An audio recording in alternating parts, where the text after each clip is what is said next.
Yeah, what's Tut's ass doing? Hey, he's on the chopping block. That's what he's doing. That's crazy. He'd Bro. already been cut once. Hey, my boys. Hey, open the door, get He's a out. G League. He's a G League dog with a 2-way contract. With a 10-day A 10-day. to Nah, he's prove past the 10 himself. days on a 2-way. Right. He'll come back up. The greed of him. Respect. He's right here at my feet now with a bone, trying to get me to play with him. That's funny. Go play with the kid. Right. Go do something useful. All right, we back with another one. Another one, the ODD. We still might ain't change got our the name, y'all. We might change our name. Might be the iPod. Somebody brought it to our attention that we had some competition out there. I ain't gonna say his name, but I will introduce him. Our man, Little Big Rodney, Middle Rodney, whatever you Right. want to call him. Hot The middle Rod. Rod. This is Pod Rashad. That's Pod Rod right there. You feel me? So shout out to That's Pod Rod for perfect. jumping on with us. It is. So appreciate you jumping on though. Definitely. Thank y'all for having me. Y'all know it. Y'all already know how it was to trying to get me on her because I'm like, nah. Right. It's an exclusive right here. It's a Louisville exclusive. Speaking of Louisville exclusive, like, man, come on, Rodney. If we drop like a Louisville centric pod that was separate, you would have to jump on there with us, bro. Nah, definitely. Not like all the time or nothing, but like you need your own little. I have a like, segment. because you one of the realest. He's right. He's one of the realest objective Cardinals fans. You know what I'm saying? Because one thing He needs his own shit. We love drunk in the city. What I've noticed about Louisville fans is we used to talk about a lot about UK fans and the way they feel about things. Oh. Honestly, I feel like we the same now. Like, and I didn't think that as a kid growing up, but like as an adult, I just see the unrealistic, like, don't keep it real about the situation of where your team is at. And it's like with this year's 2025 Louisville team, I'm gonna reserve my judgment after watching Clemson struggle with who did they have today? Was it Troy? Troy. They were down most of the game. So after watching us struggle with James Madison, my judgment is gonna be Who's better than Troy? I'm a judge him after Pittsburgh, but I will say the transfer portal of getting quarterbacks, I'm not a big fan of that anymore. Like, I feel like we gotta get us a quarterback that we growing on our roster. Like, I mean, if not, like, what do you keep recruiting high school quarterbacks for? If you keep going to get a transfer quarterback, that means you're saying the quarterbacks on your roster is not good enough. Why keep recruiting these guys? I mean, that's what I Do you think Brom? You think Brom has a trouble recruiting high-end talent at the quarterback position? No, you're looking at Aiden O'Connell, Jake Plummer. I forgot who was also in the mix at Purdue. Then you look at the quarterbacks he's had so far. Jake Plummer again, Tyler Shuff, who was literally a nobody kind in a deal, and he was kind of like hurt goods in a way. And now you have Miller Moss. Do you think he just has an issue with getting high-end talent at the quarterback position? see with that. It's tough to answer now because I think Louisville's the first school he's really been at where you can probably get a high-end, top-rated quarterback. I don't really think he could have drew in a 4 or 5-star necessarily to Purdue or Western. Now, granted, some of these kids that he got, like the transfer I think that we got from Purdue was rated a 4-star, but come on now. Like, we didn't see these dudes play. You can kind of see what a 4-star look like. I think Louisville's really been the first school to be in a position, and once he's got here, the transfer portal's been the way now. So that's kind of hard to answer that one. I don't see why he would though, because Brahms, what he's known for is earn the ball, Putting QBs into the league. Put him in the league. And honestly, since he's been at Louisville, I feel like our best assets has been what's funny is playing defense and running the ball.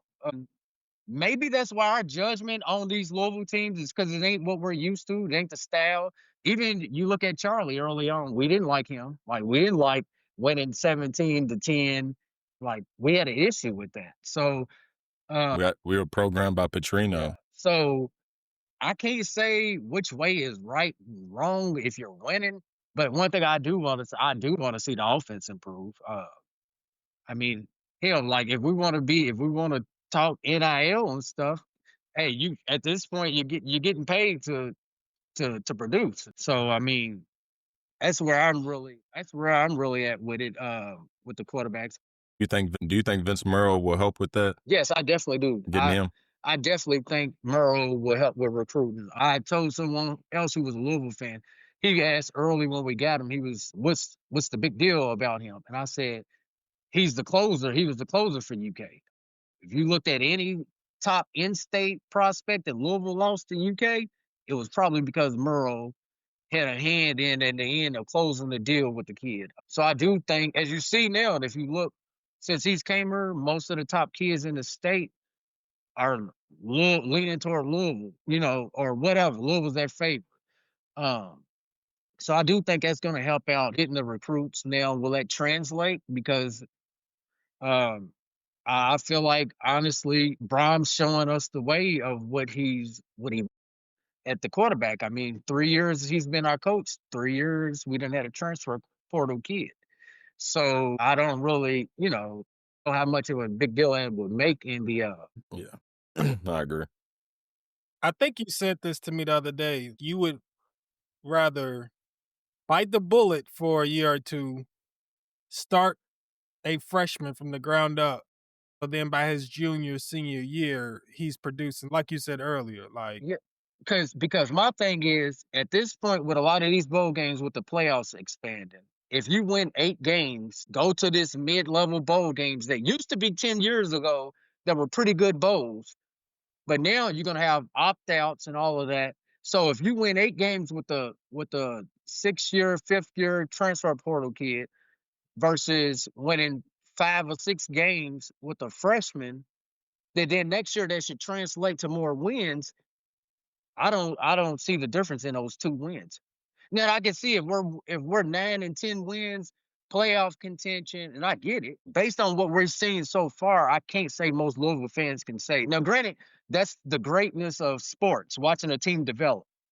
So, but right now, and I can't think of a Louisville fan who can say we're a playoff contention team. Now, I don't really know if we are yet.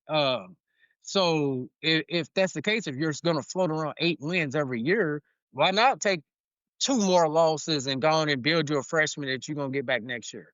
What was the kid's name we just lost last year? Clarkson. This is what you're gonna keep happening. Because why would you? I'm not saying if my son had a chance to go play somewhere, I'm not sitting here saying if he had to wait a year that we're out, because I get it, wait your turn.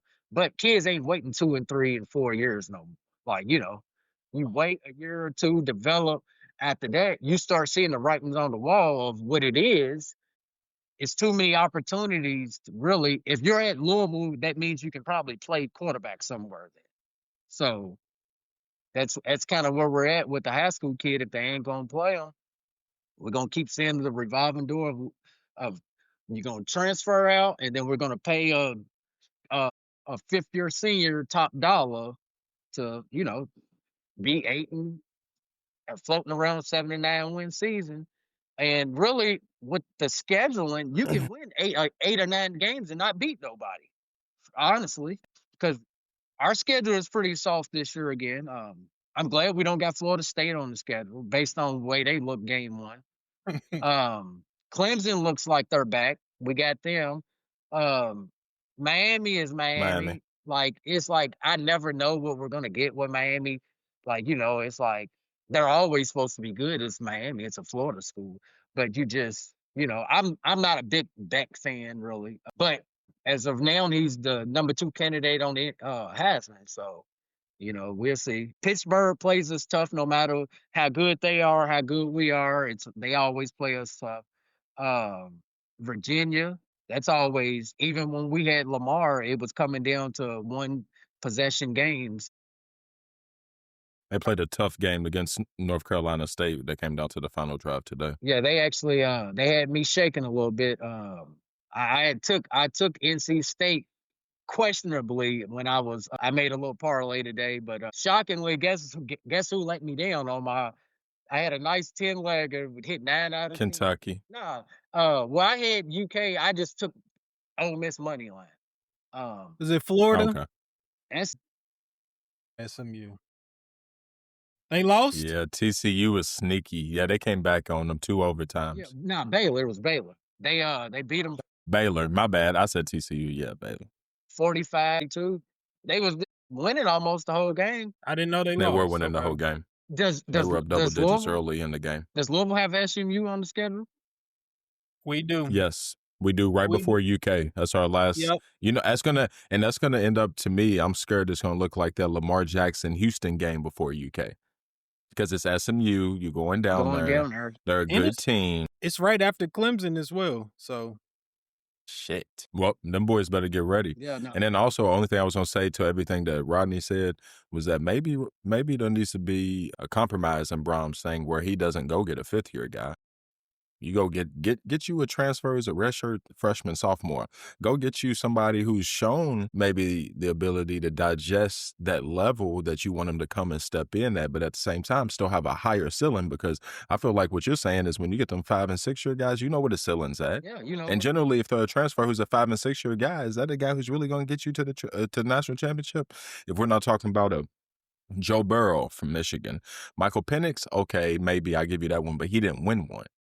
So who else are you going to give me? Jake Coker, who went to Florida State to Alabama. He's a Florida State guy, went to Alabama. So that's why when you're talking about transfers and winning and how that goes to success, there's not too much evidence to support.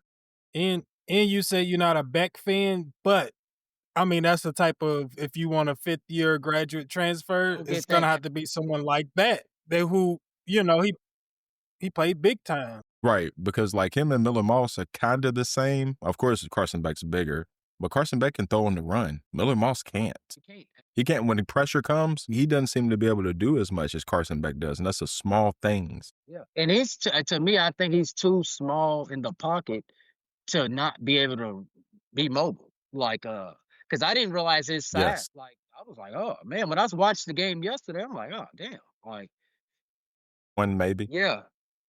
So it's Yeah. like a lot of them. It's like I get when you transfer because again, this is high school, but my son is on he transferred from Central to Ballard.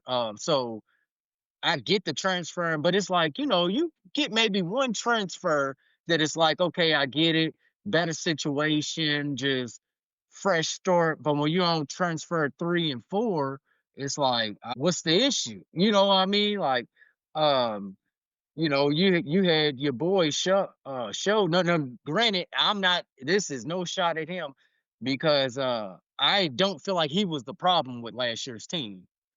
But at the He same wasn't. time, he was on his 3rd school, and it's like, where's the stability in that?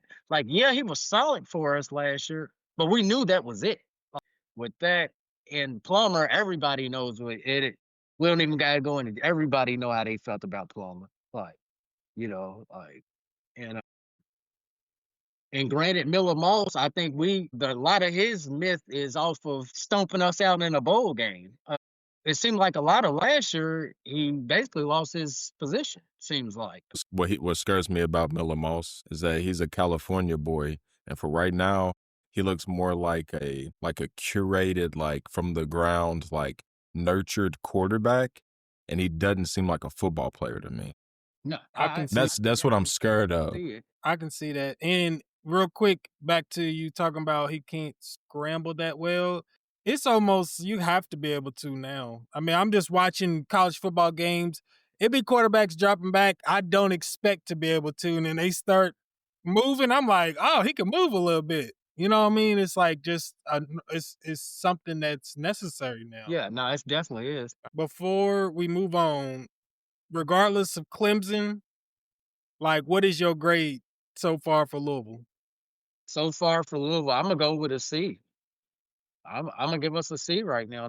EKU, yeah, the score looks dominating. We had questionable turnovers in that game. Did we throw a pick six? Yes. And it's funny that the guy. Do y'all know who the guy was? The pick six us? I don't know his name, but did he play for us or UK? He's from he did play for UK previously.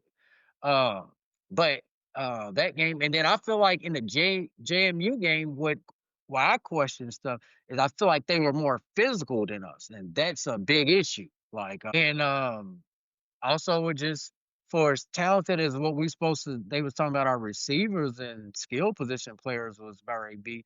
Without that backfield, our running back depth chart, we in trouble on offense, honestly. I don't Colin Lacey at times outside of special teams plays, I'm not really seeing his presence on the field. So yeah, I right. think that's our fault not getting him the ball. Two catches. Chris Bell has 6 catches. You see, you can't tell me we can't target anymore. And one was on a little screen. And then Chris Bell didn't do, besides his one catch, he didn't do much better. Besides that one long catch, he probably had 5 catches for 30 yards. And then Colin Lacey had 2 catches for 20 yards. I'm a blame Miller Moss right now. And I understand what you're saying, but yeah, keep going. but that C is like, it's a very disappointing C though, because I don't know if because Petrino did this at times, look very vanilla until we played somebody and needed to open it up to get everything going. But I don't think we really been in the position over the past few years to really start off. I think we just need to come out and establish ourselves and then go from there and then start. You know what I mean? I don't feel like we're in a position where it's like, okay, these guys are really good. Let's dive down a year with Louisville and Florida State when we busted them with Lamar. I felt like in those Syracuse games and early, if you go back and watch them, we were just like, all right, we got the better athletes. We're going to beat y'all. We got Lamar Jackson. We're going to beat y'all. We didn't really go crazy. Well, Florida State walked in, and then we broke And we their backs. opened it up, Yeah. and we, but Yeah. I feel like we knew we had the dudes to do that. Who's the dudes that we got?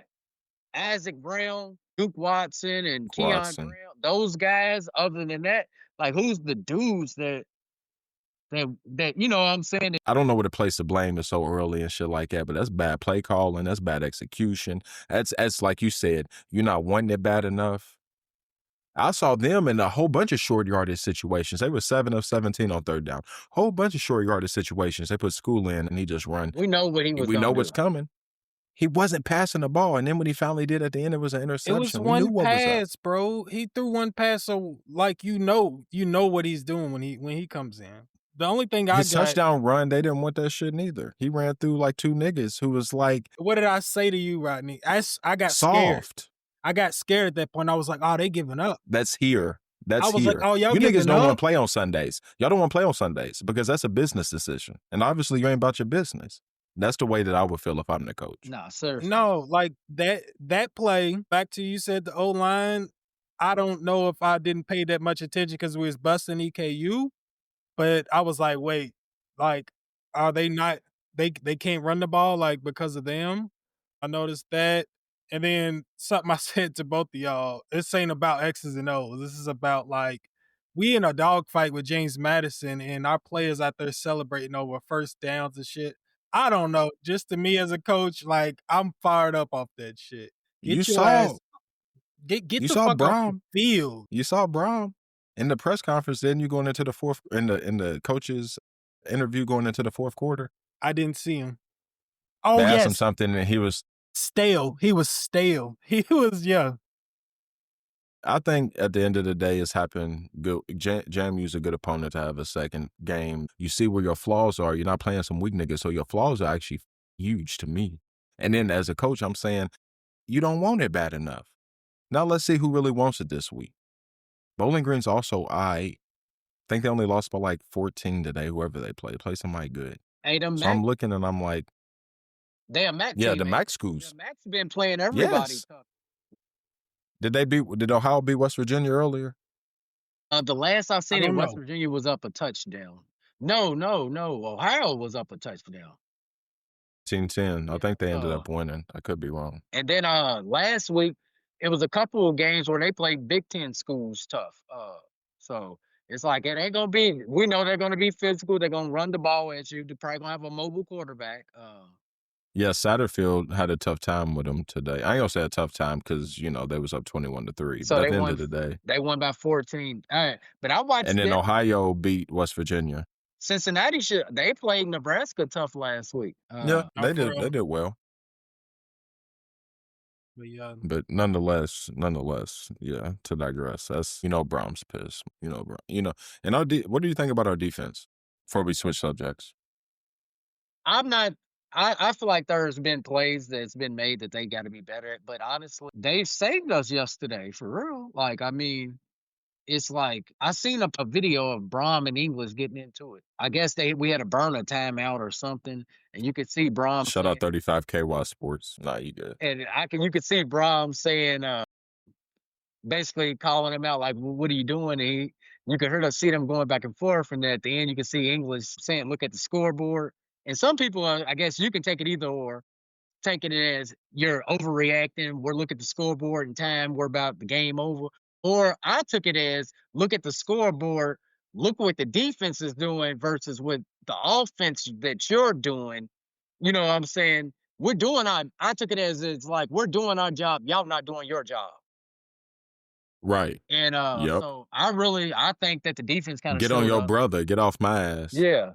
So it's like I took it as the defense. He was saying we're doing our job. So defense has been pretty solid. But again, my judgments after Pittsburgh, I can't judge off after JMU and EKU. We're supposed to win those games. We're supposed to dominate them. We're supposed to have the better player. So it's like I'm not impressed with. I'm not gonna get on her and talk about we beat JMU and EKU. Da da da da. Like it's like that's what we were supposed to do. Now, granted, it would be a little different if a dominant win with a, what I'm saying, like in all assets of a game, Chris playing a clean game. We haven't really played a clean game yet either, and that's what's kind of scary. But again, this is what makes sports so special is the development of a team. So hopefully we can watch them develop because we've also had teams who started very hot and watched them fall apart at the end. So We just talked about it with the Houston. I Lamar mean, Jackson. so again, my measuring stick is really going to be Pittsburgh. Get me on the show next week if we lose. It's 2, isn't it 2? Yeah, it's 2 weeks. 2 weeks, okay. So we got a bye week. No, you did just say We got We play Bowling Green. Bowling Green and then Pitt. Yeah.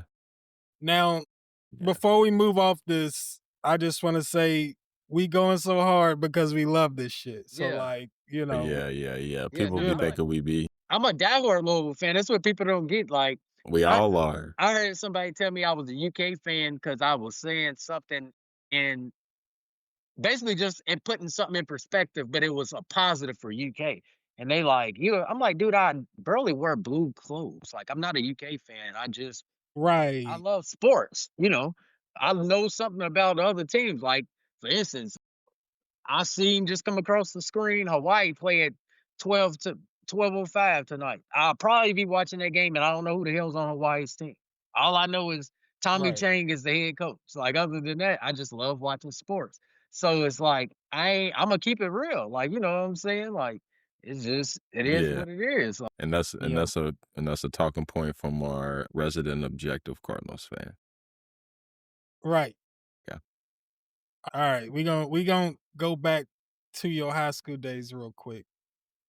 You went to Wagner I'm just playing. You went to Wagner and Seneca.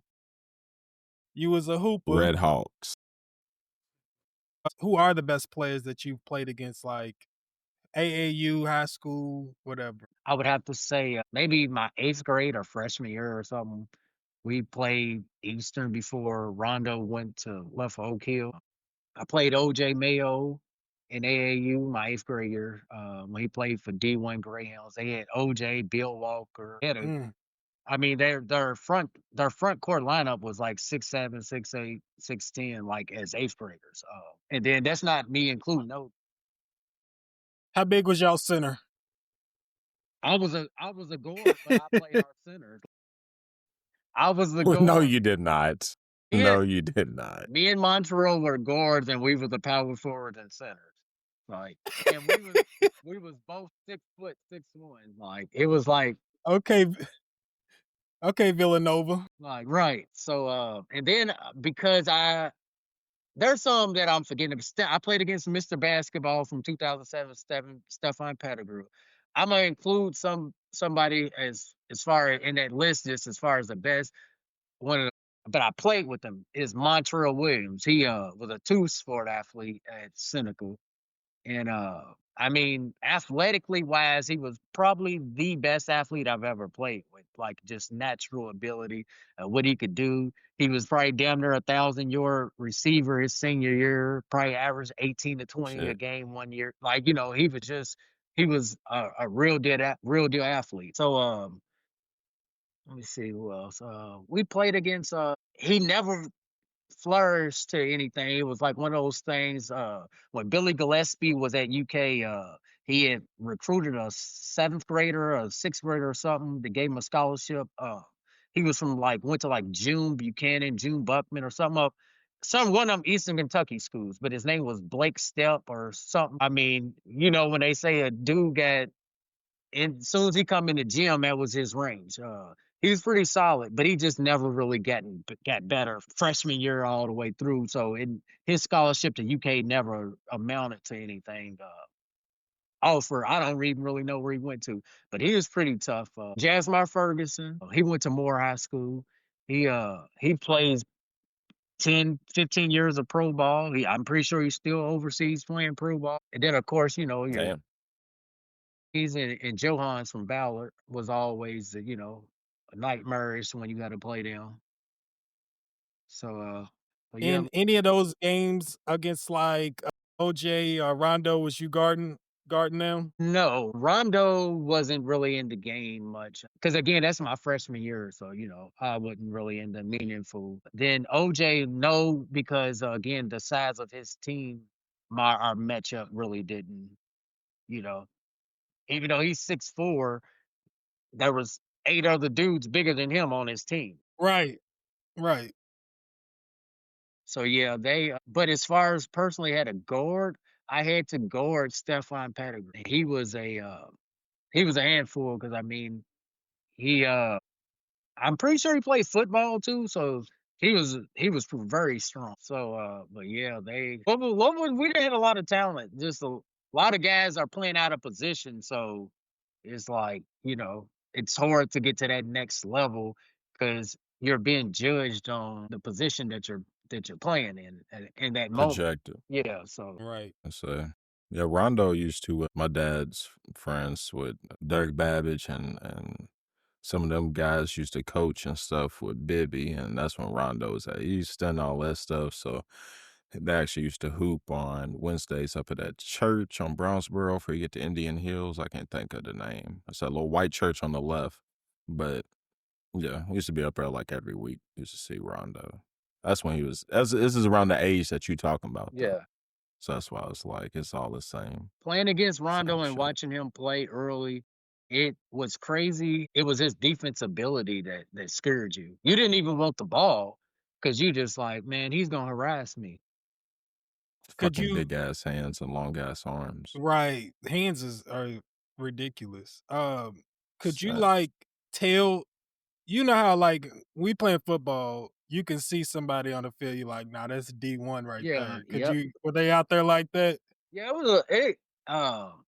there was a lot of guys that you looked at and you just like, okay, yeah, that's what a D1 guy looks like. Again, 20, you knew kind of early, 6'5" point guard and a real point guard. And Right. you looked and seen him playing, you like, okay, that's a D1 talent. You know what I'm saying? He's doing Yeah. everything that the smaller guy can do, and he's doing it better, more efficiently, and you're bigger. Like, Easier. Yeah. it's like you're a D1 talent. Oh, I also played against, and he probably was the biggest, but he just nobody Bud Mackey. I Mm. remember that. I think we went up to Owensboro or something. I don't know. He One of them, I remember going to Owensboro. yeah.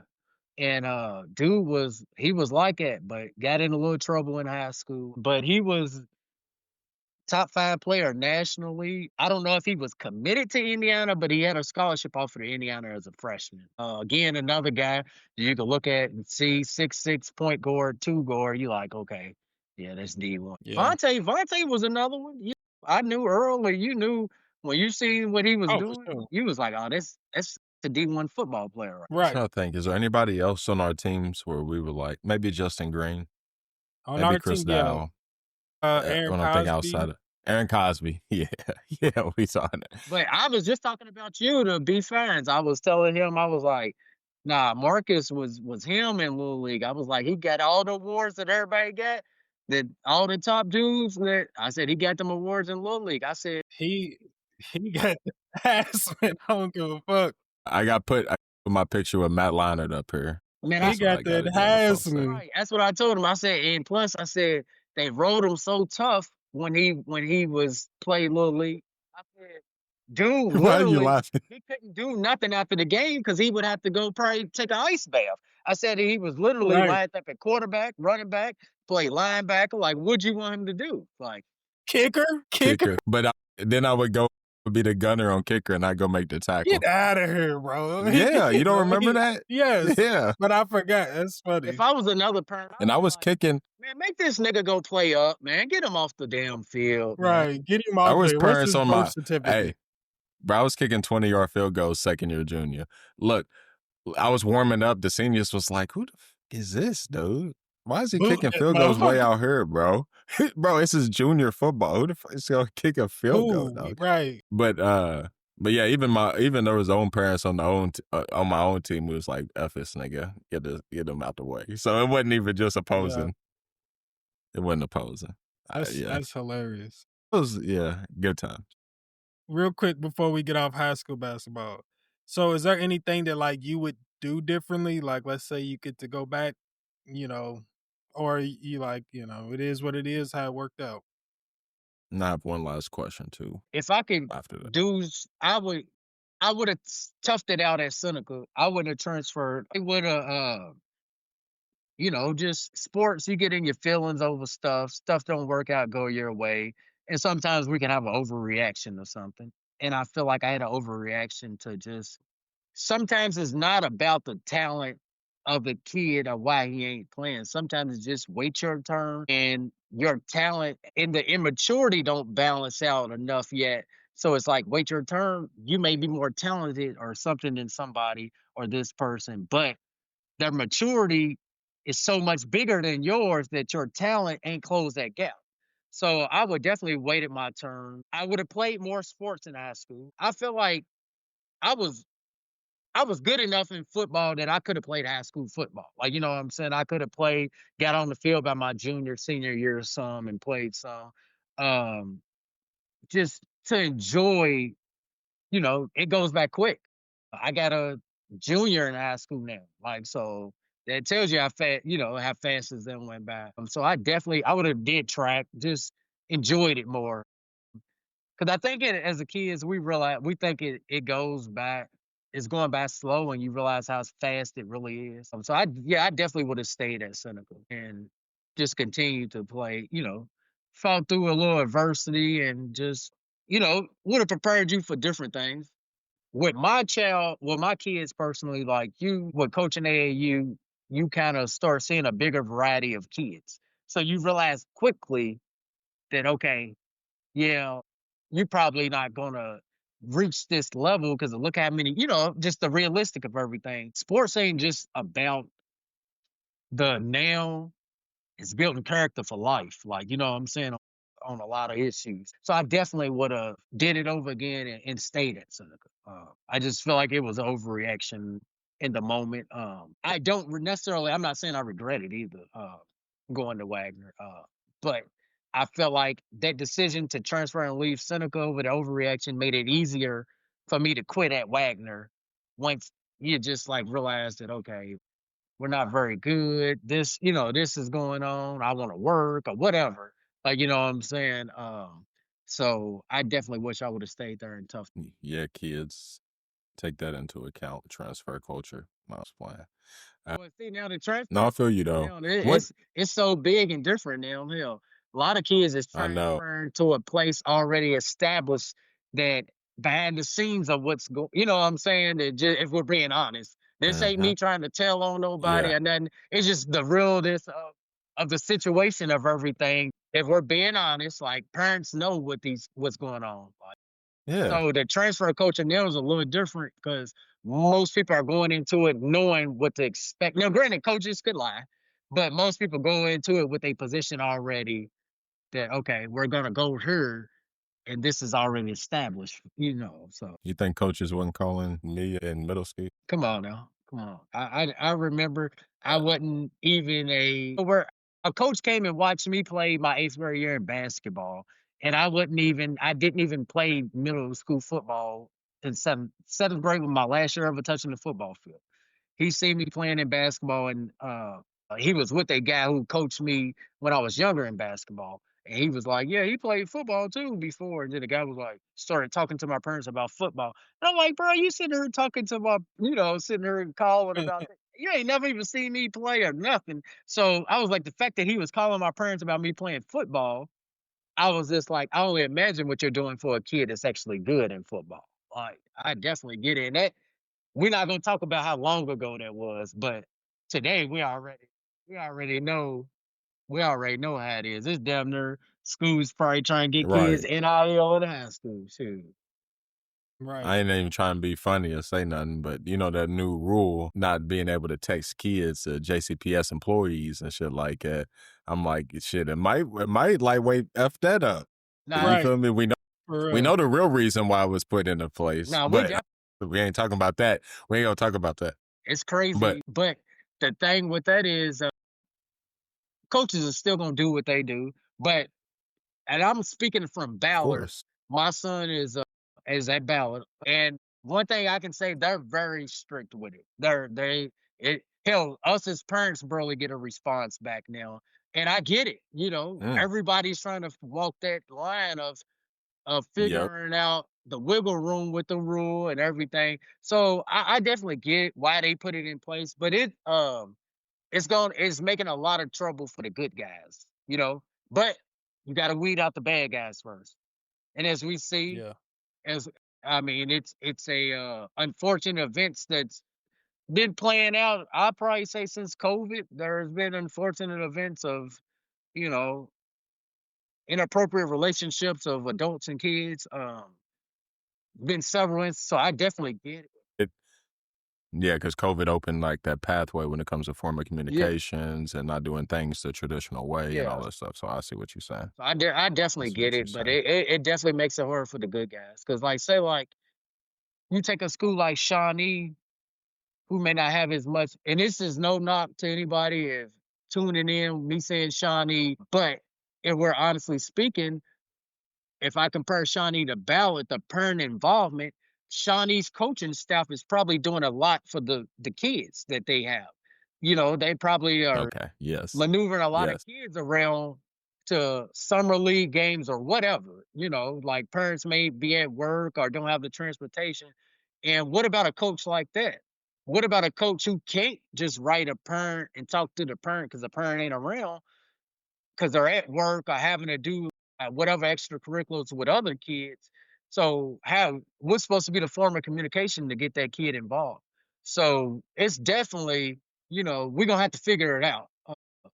Cause You know who's about to adopt that rule soon? Teddy Bridgewater's old school district. yeah, oh, definitely. Oh, they're Yeah. definitely, For sure. and that's that For that's the way to sure. stop that. and that was for the good old boy club right there. What happened because they seen what Teddy was about to do down there, He and was they about to take over all them little private, little St. Thomas Aquinas. Like get he's get this about to go dude up out crazy. of her, get him up out of her, and that's basically was their MO. And again, I'm not trying to make this a black or white thing, but all it hurts is normally It's the have and kids. have nots. It normally hurts the kids of color, like you know what I'm saying. Yeah, I was about to say it's have and have nots. It just depends on what marginal group you want to affect that day. Yep. Uh, yeah. All right, keep going, shit. So back to earlier, you said what were you talking about? Like not giving up for adversity. I was like, he sound like a true coach right now. Or you said Coach Rod. it builds character for life. That's what you said. Yeah, Yes, Which sir. is true. yeah. But it remind No, you can go go. You ahead. can go ahead. No. I was about to say I was just 99% of us in reality are playing sports for that reason for real. because we're not gonna make it. Yeah, We don't might not see it that way as we're doing it. You know what I mean? Everybody in their head, oh, I'm doing something. Until senior year, you like, yeah, this ain't happening. I knew my junior year I didn't want to play no more after high school. I wasn't bad. I probably could have went D3. You know what I mean? If I would have pushed it, but I didn't care. No, I was literally like, I'm Man, done. my son So is growing as a young man at Ballard right now, having the time of his life. He's meeting new friends. They're building bonds of with his teammates that, I can't say that I would take this over, my son getting a D1 scholarship or something like that. But I can say, really, ain't too much can't really replace that. It's still at the same time as far as watching him develop into a young man and being a real kid that he truly liked being around. And just really watching a lot of these because I feel like the culture of a lot of these young kids are selfish now. A lot of kids don't mhm. like each other. Uh, A lot of them are jealous of each other. But really watching these kids at Ballard like each other, like I I love it for them because again, I look at how they're just with that later. This is going in his junior year. This year they should be pretty good. His senior year, it could be there even better because they have a kid that's potentially could be 7 foot that's going to have every coach in this region all over the nation in Louisville drooling over him in the next couple of years. And they got other talented young kids, but so they're going to have some special teams and that's what I keep telling him. I'm like, y'all have a chance to make special runs to where it's gonna make y'all build and get a lot closer with each other. So yeah, definitely watching them with each other, I love it. And watching them now granted they may could, feel away, but you don't see you don't see the bad body language. You don't see yeah, the selfish basketball plays being made. So it's just like they got a chance to be special. Just they gotta buy, just completely buy in, and you yeah. know how it is. Like they're a lot of them, they either young or kids who are inexperienced playing varsity. So it's Mm. like buy in defensively. They got a chance to, be one, Everything else will come. yeah, be one of the better teams in Louisville. That's what's up. Shout out, shout out to the Yeah, group at Butler. right. And I put that up because I know I be We see talking what's about it a lot, brewing. but We see what's I mean, brewing. it's basically the same thing. Like I went there, you know what I mean? I wanted to go to Manu, ended up at Ballard, and I never regretted that. Like, after my 4 years there, like you said, I made friends that like I'm still friends with them. You had it's a melting pot. You got That was people just on my from porch. He was just on my porch an hour ago. right. So yeah, you got people from all over the city that all in Yeah, this one all school, in walks this of one life. building. Yeah, so I'm sure that he's having the time of his life, and you just watching him grow up, and that's why I really like Ballard. But back to the coaching. So give me your favorite thing about coaching, and also, are you going to in the future try to go for any coaching jobs? Are you done with coaching? Like, So honestly, my favorite thing about coaching is watching kids develop, get better. Of course, everybody want a ringer kid to come see you good, make you look good.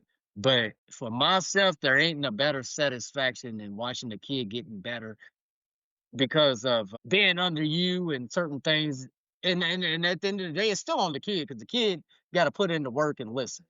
But the guidance of you watching them get better, man, and just watching kids, when you believe in them, they believe in you and go hard for you even more. So watching a kid know that I believe in them and to do whatever I ask them to do in the moment. Like you know what I'm saying? I shout out to Gary Hobbs, probably one of the 2027 football players. He plays at Atherton High School. Shout out to Atherton. Shout out to Jalen. Shout out to John Giddens. Shout out to whole squad. My bad.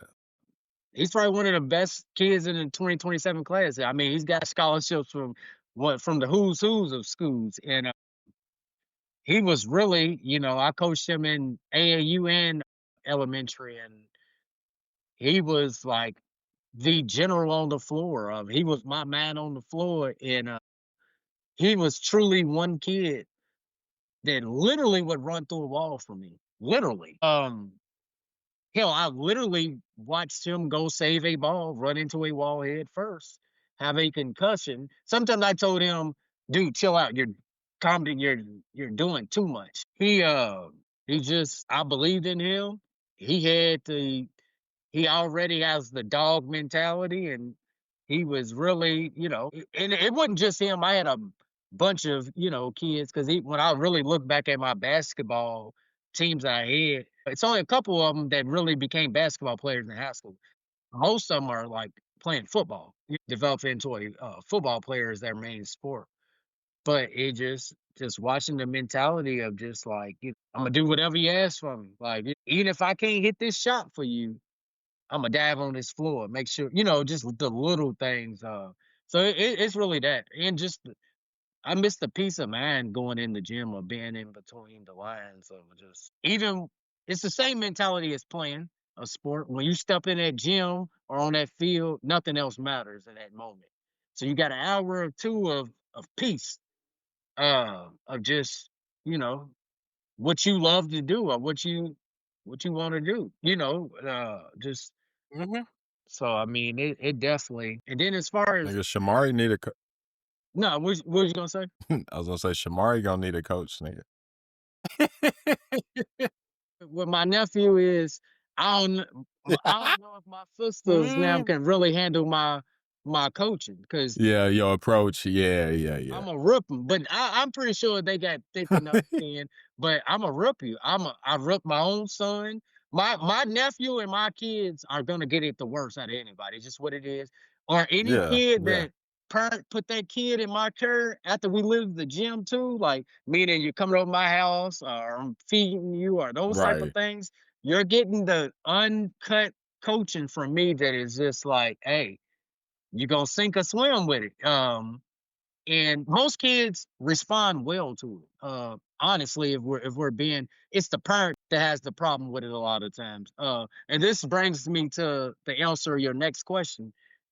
I'm torn between I got an 8-year-old who plays soccer right now, and we probably get him in track also. But he's starting to fall in love wanting to play basketball. Because my nephew plays, my best friend's son plays. He's always been around it, but I think he was kind of reserved to it because he's seen my approach with his big brother. So he's like, I don't know. But now Right. he's kind of starting to get the itch and wanting to play and want to train. And now his thing is, well, you coach Rodney, you got to coach me. So I'm torn right there with that. But the last year I coached was what, about 2020, 2021. And in those 4 years, the coaching has evolved so much, meaning the aspect of dealing with parents. I don't know if I can deal with it. The parents as is just it's different now. Parents are unrealistic about where their kids are at, as far as skill level wise. Uh, I'm not a big fan of the highlight culture. Me. I can't, I might lose my shit on the sideline. I get that. Now, granted, there's some plays that it's worth you being hyped about. But I may lose my shit on the sideline if I have a kid who goes and dumps on somebody and then goes and finds the camera and damn near runs off the floor and causes a big. Right.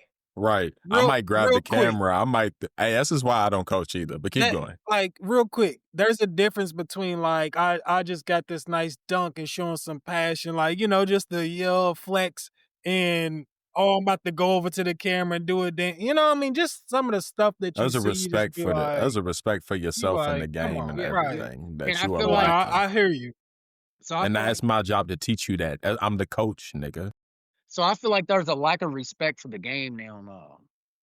I feel like there's just I don't You really two know how to hoopers, explain nigga. it, but it's just like We see respect, it. respect the game. And it'll respect you. Yeah. I'm not a fan of. I always say to my kids, don't do something in a game with the referee that you wouldn't do at Shawnee Park. And Shawnee Park, Des Frez, Seneca Park, whatever park you want to say hooping at. If you're Wyandotte. outside and there's nobody to just protect you, you wouldn't do it a lot of times. I wouldn't dunk on you, Rashad, at Shawnee Park and then mug you. You know what I'm saying? Because now we got to fight. There's Because nobody Rashad's there gonna to punch you. protect me. Yeah. But in the game, I can dunk on you and touch you, and then I just get a tech or something or whatever, you know I'm not gonna be touched that it's gonna escalate into a foul. So I hate seeing all the extraness of that because you're not gonna do it at the park setting. So it's like there's a lot of things with the game I don't like her for now. He said niggas is only gangsta in the booth.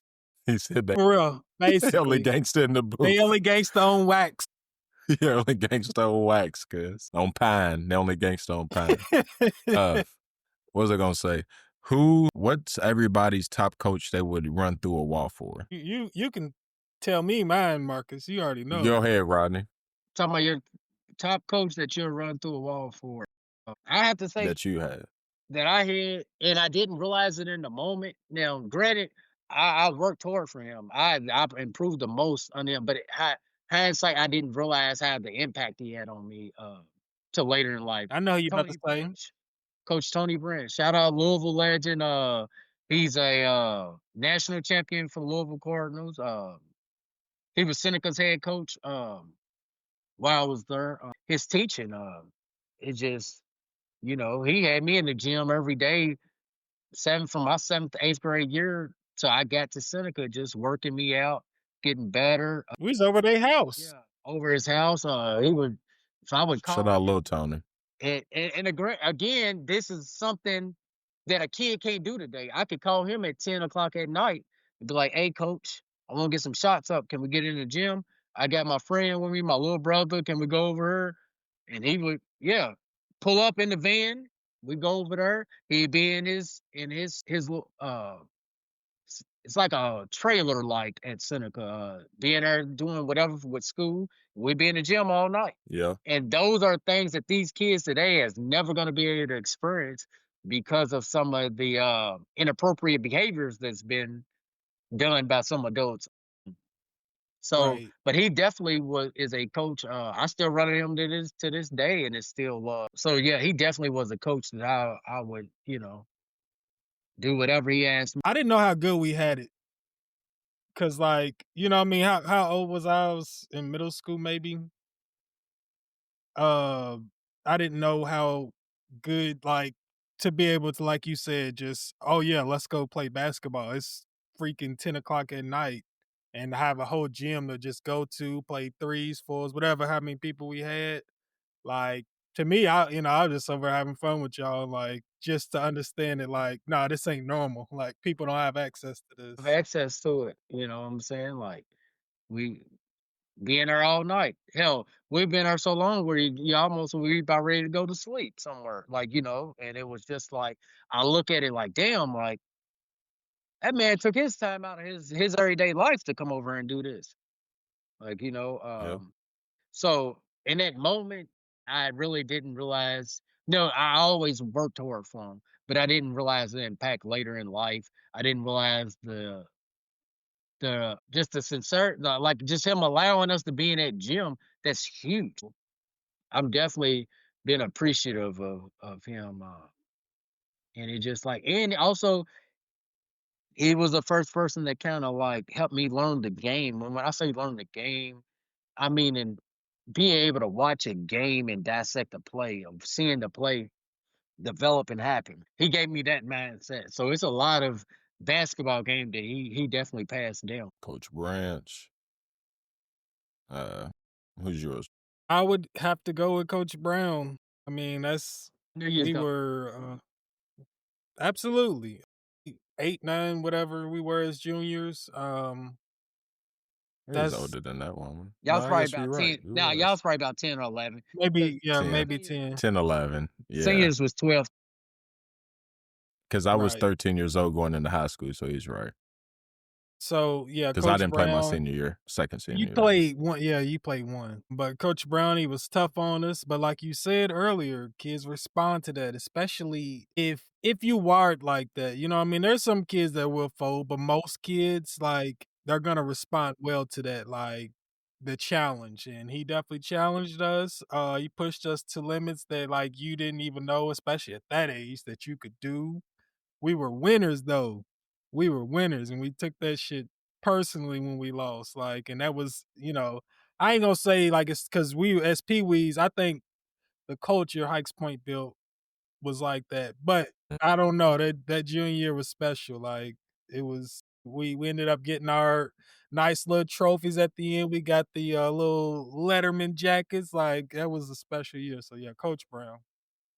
Yeah, and I don't know, it's just me thinking in my head. I'm like, I don't know how people feel because I know a lot of people love Coach Brown, but it was the way that Hikes Point was built from flag into Pee Wee that would even almost create that environment for Coach Brown to even do that with them kids, where he can unleash type shit. Like, you ready? No, you ready. If you came up through this system, you ready type shit. So I'm sure some coaches probably like, Coach Brown gets all the credit or something. You know what I'm saying? It's like, but at the same time, like y'all really helped in creating that. But anyways, yeah, Coach Brown. I will say Coach Bruce, when you talk about people's whose houses you can go over and me being friends with Kevin and him just keeping it real with me, like he never sugarcoated shit for me as a kid. So like it was all I still think about certain things that we talk about or just shit like that from back in the day where I'm like, yeah, you had an impact on me. Coach Judd's the same way. Coach Judd going over his house, Yeah, growing up with for them. sure. Mm. And then also just like also besides Coach Brown, like I don't think it gets enough love of how much respect we have for the assistant coaches on that staff too. Coach Jackson, Coach Johnson, Coach Fidel. You know what I'm saying? I think about things like that too. So It's but a definitely Coach solid Brown. lineup. I mean, it's athletes, like, you know what I mean? It wasn't just people talking, like it was people is like, no, I did this already at a D1 level. You know what I mean? So Right. Yeah. it's cool. All right. Let's keep going. What we got All next? right. Such an Aaron Rodgers fan on the line. We already done gave our little takes about it. What you think about the A-Rod pickup? How you think the Steelers are gonna do this year? I want follow up after that, but go ahead. Okay. No, it just said got real Mhm. quick. Yeah, It's I kind hear of like you. one of those things that with the Steelers, we we have a just a culture where it's just like where we're gonna be at. We're gonna be at least around the 9-win mark, you know, boring type of offense, blah blah blah. But with the Rodgers pickup, as long as he's competent to be able to have a mid-level season of around the 12 to 15 ranking of quarterbacks, I feel like it's solid for Pittsburgh because we know what we're gonna give on offense. We know what our defense is gonna do. Special teams, different things like that. And so if he's around that mark, I think we can have a pretty good year. Now, granted, we just coming around the time where everybody else is offensively so good. We got the Ravens, the Bengals, and those teams like that around us that we got to beat. But you know, as long as he's around that mark, we know what our defense is gonna do. So it's kind of one of those things. How special is the defense gonna be?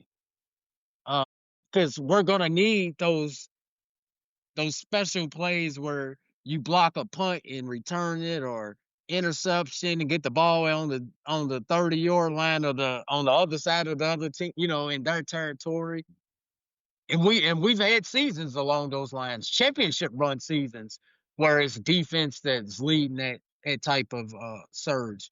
But the potential of Aaron Rodgers, I'd rather would have took a young quarterback, and I feel like we could have took a young quarterback and still had Rodgers and let him grow under him for a year or whatever. But I'm confident we're gonna be around 10, 11 win mark. Because again, like, people are making fun of us for signing an old guy, but name a quarterback that we've had over the past couple of years that's been better than him. You got I mean, Ah, that is good. because That's like good. That's good. I like that argument. it's you got to it's a go good back to point. Roethlisberger. You know what I mean? Like, you got to go back to Roethlisberger. That we got a competent I can't quarterback say that is nothing. just like, we done had Kenny Pickett, Trubisky, Russell Wilson, Field. Like, I Stop. You mean, about to make me sick. it's wild. We even went back and got Mason Rudolph, and it's no shade to Mason Rudolph. I feel like you gotta have that He's a glue guy career on your backup. roster to keep the room together. The league, you know what I mean. So Definitely. it's no shade at him, but those have been our quarterbacks. Real quick, real quick. Do you think he said the N-word? Definitely think he said it. Miles Have Garrett? we seen Miles Garrett flip out any other time in his career? Like, and Not really. he lost it. Not like that. He says He did. He looked like yeah. I ain't gonna say so. I what I want to definitely say, but think yes, he did for a lose. man to use that as a real weapon to just Donkey Kong hit you upside your head with it. Yeah, you said it. You said the word. You said that. Yeah, I don't like the teammate. I don't feel like the Man, teammates that's funny. went after him enough. I feel like they went after Miles Garrett more to break it up. Could you imagine somebody swinging a helmet at Lamar Jackson? How the Ravens are going to react and be on him? They would choke him out. They would literally choke him out. Like They they gonna act would like dogpile Secret on top of him Service. and suffocate. Okay. They gonna act like Secret Service. They would be moving niggas and kids out the way and shit. For real. Nah. Like straight so we call our little nickname for the Steelers right now the Stale City. Instead of Steel City. So do you think the way they do business It's is like it's stale? Like I don't know. You know what I still mean? We in born the past. all of the above, but they're never going to get away from it because we're still winning. We don't know. We never Shit, we haven't been in a dump. bro. My towel fell as soon as he said that. Dang. I didn't even notice. That's crazy. That's But that's that a- disrespectful, is that a dog. sign? That is, It's like one of those bro. things. If it ain't broke, don't fix it, and that's kind of our motto. When you look at how mad are you really when the Steelers lose a linebacker or something along them lines, are you mad? No, because you just like we're gonna plug and play. We're gonna we're gonna we're gonna plug some. Right. Yeah, There'll be a new we're name. gonna plug somebody in. I said we're gonna plug and play, and they're never gonna get a like those things are receivers. When we lose a receiver, it's almost kind of like, well, we know we're gonna get somebody else. Like it just we always have. So it's like it's a lot of things that they just kind of they're not as pressed about. It's more of a fan thing, honestly. Right. I guess I don't know. I'll be lately about the Steelers. Already the first 2 weeks of Louisville. Like I've been hard on everybody because I'm just like, man, I just get tired of the same old, same old. It's all right. Like we gonna be 9-8, whatever. We might make the playoffs. We might be like one spot outside of it. And it's just like the same old. So it's either we take a step forward or we blow it up and just start over. You know what I mean? Otherwise, like you said, it's just gonna be same old, just right middle of the pack. I don't know. I'm just tired of that. It says he's reconnecting, so I don't know. Okay. I wish they could see the face. The nigga thinking, ain't he? I was like, damn. Shows. I was about to be like, you heard me? Did you hear me, nigga? Right. Fuck you, then, nigga. Right. Fuck you. Like, bro, It quit turned up playing. that quick. Right, quit playing, bro. You think I Quit invited playing. you on here to do some Quit stupid playing shit on my like this? shit. This is my shit. This is my shit. This is my shit, nigga. Quit playing on my shit, bro. Quit playing on my top. You be going down the rabbit hole with us, Rodney. Rodney was the one one of who brought us down the rabbit hole. He's the one of the freaking first white people rabbit. with the conspiracies and the, Pale stuff. white I horse. wasn't- Pale white Right. horse. Right. So Well, aren't we living it though, Rodney? Are we kind of not? Did they not plant the seeds back then to the shit we see today? So I remember, and I wish she could hear this. I used to tell Angela all the time in 10 to 15 years, a lot of stuff that you think that I'm saying that's crazy is going to be going on. It's going to be a world that we live in. And for myself, a lot of things that are going on today that I knew would be going on, it's still. Tut. So a lot of these things that's going on. Come on. yeah, So a they're lot of wilding. Who let the dogs out? So a lot of this stuff that's going on, I knew it was gonna happen. So but seeing it is still shocking to watch it and watch the naive of everybody. The thing that I hear the most from people is basically like when you're talking about something that's going on. Well, I don't live there. What can I do about it? Or whatever. And that outlook is why it's gonna be able to happen to us is because our outlook on stuff is, well, it's not happening to me, so I can't do nothing about it. I don't worry about it. Do you not think that eventually they're testing certain things out over here, and eventually it's going to become the way of life over here? And people just Rodney, don't. you're leading me into exactly what I'm talking about. Look, let me ask you just straight up. So do you think the testing that Bill Gates was doing over in Africa in the early thousands is the same shit that we're dealing with today?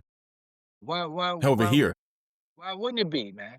Like a lot Okay. of the things that's going on eventually is the outcome of some of those things, or eventually we start over here, we're gonna start doing it over here. You know what I'm saying? And people can say it's conspiracy. It ain't conspiracy when the guy openly there's a YouTube video that you can go find and says, I'm big on population control. And you know what the big thing is for population control for me is vaccines. I love vaccines. That's literally word for word what he said in 2000 and It wasn't that long ago. so it's definitely like, having the impact on different things. So for people not to think it's a conspiracy, it's like, no, it's not. He's literally saying it.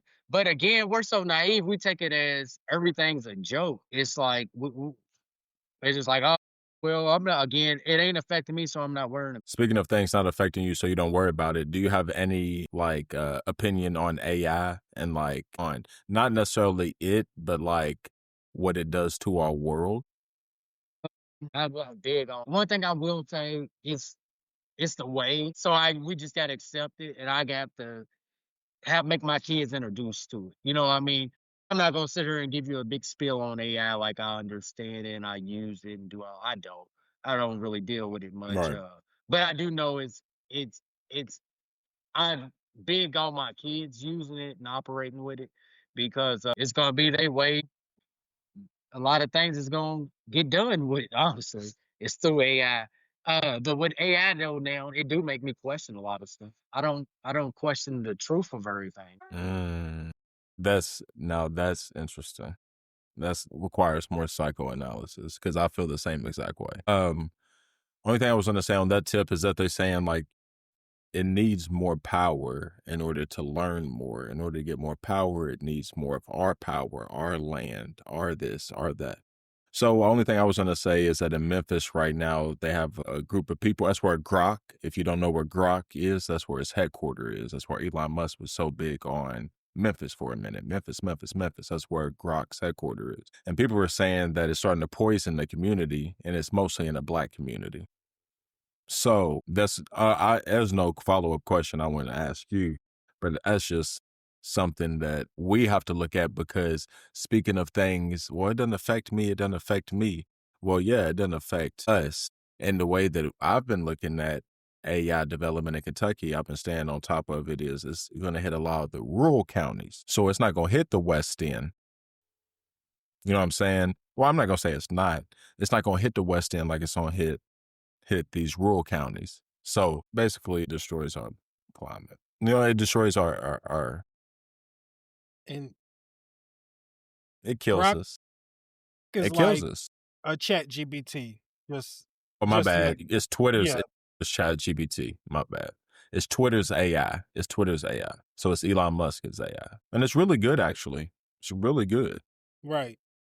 But it's killing Black people in Memphis, supposedly. And he's doing it without any regulations or anything over any part of it. And that's part of the deal with Memphis. So basically it's like that the early thousands shit in Africa, except it's in Memphis and it's involving technology. You know what I mean? They're like pushing That's their crazy. limits on it, seeing how far Yeah, they can go with it.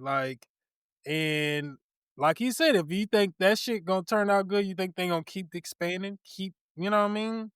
Well, this is my thing then. You transfer it back. Stories come out. This was in the 1950s, 1960s, right? When you talk about, well, if you don't do anything about it then it's going to fester into something today. So like 1950s, 1960s, the U.S. Army secretly released some zinc. This is in St. Louis, y'all. So we got Memphis under us and St. Louis beside it. U.S. Army was tearing down housing infrastructure ghettos, basically. And they were doing Cold War era experiments on how this stuff might spread in an urban setting. So basically, the U.S. Army, while turning this down, purposely put this in there and then didn't know the effects. Now, people in these communities are saying they're coming up with rare cancers and this and that and blah, blah, blah. That's crazy. And then everybody's gonna be like, "Well, there's nothing I could do." It's like, how far will things go before there's anything anybody can do about it? And then lastly, while we're on the topic of things that can happen to you, everyone was talking, I'm sure Koreans are probably looking at Hispanics and this ICE shit like, damn, that shit's crazy. And now I know you've seen what's happened. They was what factory did they pull up on? A Hyundai factory, and they took South Koreans out and started deporting them straight out the factory. Straight from work? Straight from work, yeah, South Koreans. So, when I'm looking at Hispanics, and other people looking at Hispanics, it's something that Black people always say because we deal with this. This is the devil that we've dealt with for the last 400 years. So we know what he's on. So it's like, I'm trying to tell y'all, you sound like sinners. Tell the Asian lady, don't go out there. Feel me? Don't fall for that shit. Look at Rodney's laughing. Have you seen Sinners, Rodney? Yeah, I seen it. That's a crazy. It was a Yeah. It's one of those that's like deeper than like the surface level. Hell yeah. But no, that was just my whole this is a shit that we usually be on. And then lastly, to sum all this up, President Donald Trump said he wants to change the Pentagon to the Department of War. Taxpayers could cost over $1 billion. We know what big of a deal he just did over the big, beautiful budget and all that shit and blah, blah, blah. And then on top of that, you see the Chinese president hosting all of our enemies and doing military exercises out there with them. Not to get too conspiratorial, but do you see something coming of this? That's the nicest way I'll put it. I do.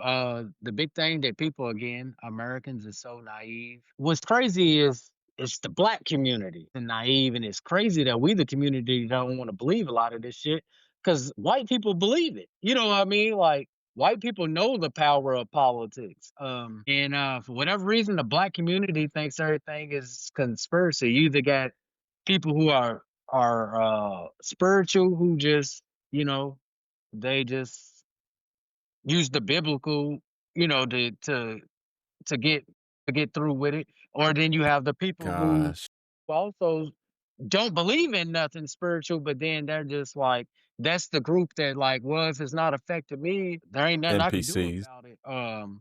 So it's like a lot of people don't believe this, but I'm a firm. Why don't we think that eventually a war will brew on our soil? Why don't we think we've had attacks like, 9/11, different things like that, but we haven't had a flat out war. Why don't we think people are capable of that? Do we still think that we got the big bad image of we're the United States, nobody's going to touch us? Eventually, that's going to wear off. I'm not saying that we may not see it happen, but our kids, grandkids, and stuff might see it happen. So it's definitely we're definitely in scary times, and a lot of times when they get too political on conspiracies, when a Republican's in office, we're definitely fueling for war a lot of times of some sort. But we're so far gone with a lot of issues that it just we may never get back. You know what I mean? Mm, And so yeah, yeah. and I Like gotta what's come. normal now? Right. How do we go back to normal when that's not normal? That's not the normal. They should be just quick answer questions. You don't got to do too much. It'd be good for a little video, a little something. So, all right, let's see. Local talk show banner tomorrow. Gosh. Will it be wow, Louisville's worse than we thought or JMU's better than we thought? JMU's better than we thought. Because I do think we got to respect them. Is Miller Moss enough to get us where we want to go this season? No. Did you hear Amari Cooper's retiring? You think he'll miss the game? You think it's his last we'll see of him? Yes, because I just feel like the past couple of years, injuries and just the stats wasn't there. I think that's probably the last that we've really seen of him. And by the way, For all the disrespect that Devontae Parker received from that receiver class, he was the most productive out of all of them. I feel personally. For everything you had, what was it? Amari Cooper, him, the kid from West Virginia that didn't last. What was it, Michael White or whatever his name was? He was a speed guy from West Virginia. See, I only The one that was overhyped. The one that was yeah. overhyped. Yeah. So it's like, yeah. But yeah, I think it's the last we've seen him. Who's your favorite big man you've ever played with on a video game? My favorite big man. He want to say Richard Jefferson so bad. He was like, I "Is he?" wanted to say 40. The That's disgusting. The Golden State Warriors, Richard Jefferson. Right. That's disgusting. He used to ball out with him, bro. I mean, I would be fired up. Like, get the fuck out of here. 40. All right. If you're at a sporting event and an athlete throws memorabilia to your son, but another grown man snatches it before he can get the opportunity to take it, what are you doing as a parent? We knocking him off the bleachers, bro. We're going and just push him on. Give him a nice. You won't dive over her and get it. We're gonna give you a nice little nudge to go on and flip on over this little row. But it's getting ridiculous. So, and all jokes aside, it's getting out of hand. When you just look at the guy at the tennis match doing that, you seen the guy catch the ball at the Phillies game. Yeah, at the baseball. Yeah, the Phillies game. And then the Kern comes running up, yelling at him. He was better than me because he gave her the ball and he did no wrong. He caught the ball and gave it to his son. And it's like at the end of the day, like these are for kids. These things are for kids, man. Let these kids. I'm not sitting here saying if it comes to you as an adult, you have the obligation to give it to a kid. But don't go fight a kid over it. Like, but again, that's just where we're at with society now. Just whatever. And these are $1 million people doing these acts. These ain't just your average Joes. These are people with wealth. People who can afford to see even sit that close for that to even be a possibility for themselves. Yeah, I already know. Who's worse, Bill Gates or Elon Musk? You gotta choose one. Elon Musk, because Bill Gates, we know where he kind of stands at. You know what I'm saying? Musk goes where the wind blows him. Interesting. Interesting. I like that. I mean, look at how he does Trump. One day they best friends, the next day he's airing out all his business. Now next day he's talking about Epstein. Yeah, like it's crazy. So yeah, I think Musk is more dangerous. They're both dangerous guys, but Bill Gates, we know where he's standing at. Musk, like you don't really know where he's standing on. All right, these are my favorite 4 questions. This is for the Hunter household. Who is the messiest sibling growing up? Rashad. Who was the tattletale? Nika. Who could cook the best? At all the siblings, I'm not sure. I would say it would have to be me or Jazz by default because we were the older ones, so we had to, kind of be the one that tried. But we never was really in a position where we just had a flat out cook. We were spoiled, like you know what I mean. So it was like we never.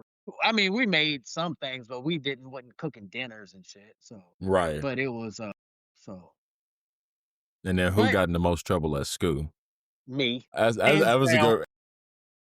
But back to the question about the messiest, Rashad is kind of like a biased answer because me and him shared a room, and I was probably the cleanest. So it was kind of really tough because I feel like if Nika was a boy, I might have said Nika. You know what I'm saying? Just me and him shared the same living quarters, and I was right. I was very neat.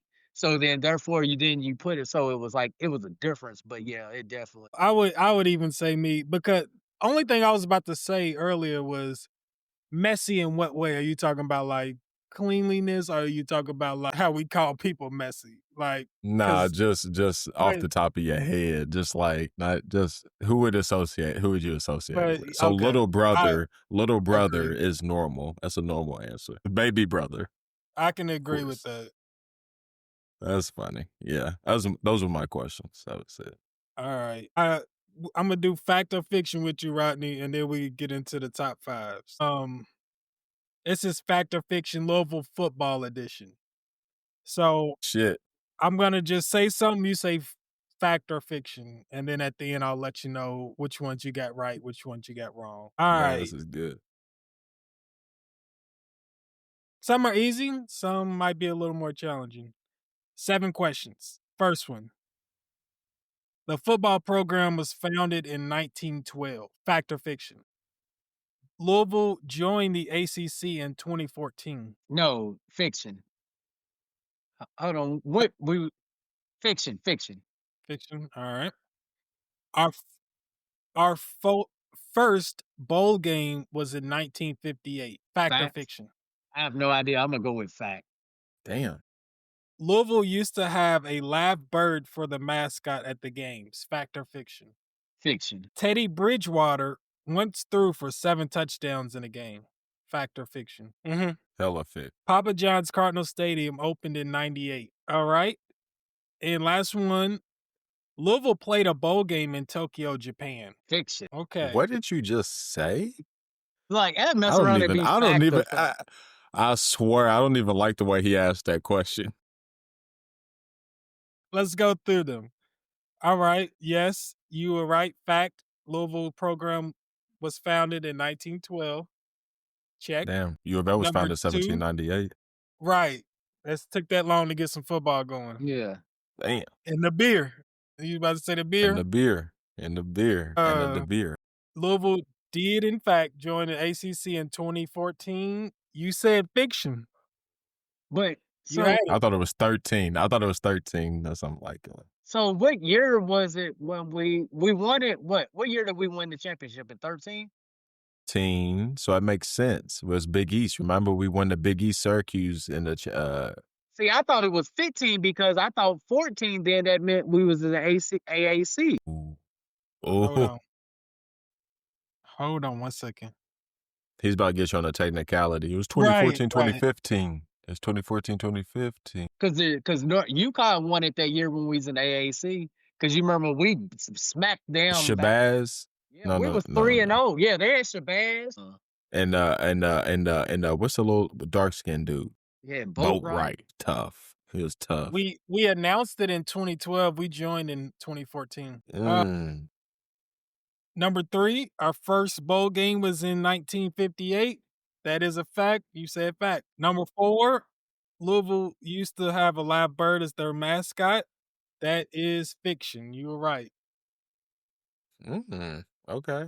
Number 5, Teddy once threw 7 touchdowns in a game. That's fiction. You were right about that. He threw 5. That was by default because I was like Charlie Strong was his coach, and I'm like, ain't no way he let that nigga throw 7 touchdowns. He would have taken him out, right? He threw 5, so I don't know what game that was. He might have, if Cincinnati or something. He stayed in. I know. Who knows? How did it be something like that? Number 6, Cardinal Stadium opened. Not Papa John's Cardinal Stadium opened in 98. That's a fact. You got that right. And number 7, Louisville, in fact, did play a bowl game in Tokyo, Japan in 1989. It was a regular season game, but it was called the Coca-Cola Bowl, and it was against Syracuse, and we lost. So that's crazy. That is what? I got to ask my parents about that. That would have been their freshman year in college. How come you never told me about that? What are you talking about? That we went to Japan. So you got 1, 2, 3 wrong, 4 out of 7. Does that qualify him as a real fan? I'm just playing. Because some of those I wouldn't even know for real. I would have gotten worse. I probably would have gotten 2 out of 7. I ain't even gonna lie. That Tokyo, when I was like, what the hell? That Tokyo, I didn't even like the way. Bird one's crazy too. The bird one is a good one. Right. I probably would have said, yeah. I could just see a cardinal bird in the cage. Right. I never heard of nobody say that before. Right. Yeah, right. I feel like we would have heard that shit. Like a picture. You remember when the little cardinal bird was dunking on the rim back in the day? They trained that little motherfucker like a pigeon. Nah. I don't remember that. You got video, nigga? Will Chamberlain video? Otherwise, it don't have it. Hey. Army, not to cut you off. Army just beat Kansas State. Army beat Kansas. Oh. I love being good upset. I thought Army sucked though. I thought Kansas State was ranked or something though from the year. I thought they I'm were. Sure they were. They were. Them and Iowa State. They were like 22. Hold on. The quarterback's dad and his brother got into a fight over in Ireland. Disgusting. And then you see Oregon, what they did to Oklahoma State, bro. Oh, that's what I was about to say. But look, when I was looking at the spread, it was like 40 to open It was up. 40 something. And I was like, ain't no way they're gonna cover this. Man, Oklahoma State's falling off. You think he lost by as much as he possibly could just to make like a point that we need NIL at Oklahoma State? But it ain't like he's a spring chicken. This shit's gonna get him far. Shoot, So you Vegas better. knew they was that bad? I guess so. Yes. Damn. Gundy got mad and said that I wish we had as much money as Oregon. If we had that, I'm sure we'd be the same way. I don't think actually we should be playing them. I think you should be playing people who spend the same amount of money as you. So then Oregon's Gundy's coach a was like, crybaby. Oregon's coach was like, I'm sure you said that last week when y'all played Middle Tennessee State or whoever. And so I was like, so Oregon put it on him. Put it on him. 69. Yeah, he's 60-90, and that's perfect. That's absolutely perfect. That is actually. I was about to say I would have had a 70 piece, but no, 69 is a good number. I'm putting this clip up tomorrow. We can get in a 69 Gundy. He's 69 to duck in Oregon. It's crazy. Like, get out of here.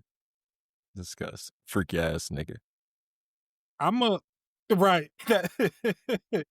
That's my new insult on people. Freak ass nigga. Gas nigga. Straight up. He a fan. You I'm a coach. I'm gonna start off our top fives. We'll let you let go him last, go last. You the main let him event. go last. The guest usually. Shout out to Damo. He's gonna be mad at my list. I don't think he is, but I just gotta shout out to him. He's gonna pop up real quick and be like, just shaking his head. Disappointed. Brad Miller. Right. What's my boy? What's my boy from Michigan? Y'all drafted high. Nick Stauskas. I know you're talking about Nick Stauskas, Doug McDermott. McDermott carved his way in the league out, so I won't go so hard on that one. But Stauskas, whatever the hell his name, I know you're talking about. That's who else crazy. did they pick high? Who else did they pick high around there? Next time y'all have me on, I can give y'all a full list because I gave Shelton a full list of our draft over the past 10 to 15 years. Like, yes, so, next time. Like, we got some. You're gonna have to give us your top 5 most disappointing Kings players. Ben McLemore, yes. Tyreek Evans is damn near one of the best y'all have ever had. Thomas Robinson.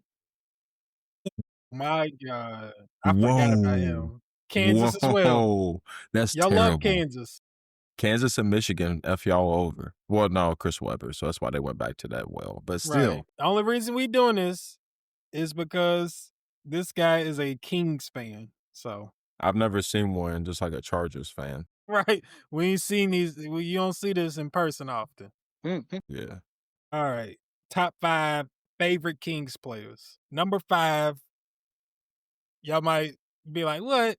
I'm sorry, Jimmer for that. I know he didn't pan out in the league, but I'm going mainly off BYU. You can't tell me that everybody wasn't looking at like Sports Center just to see him shoot the ball. Like, I'm sorry. And we definitely would.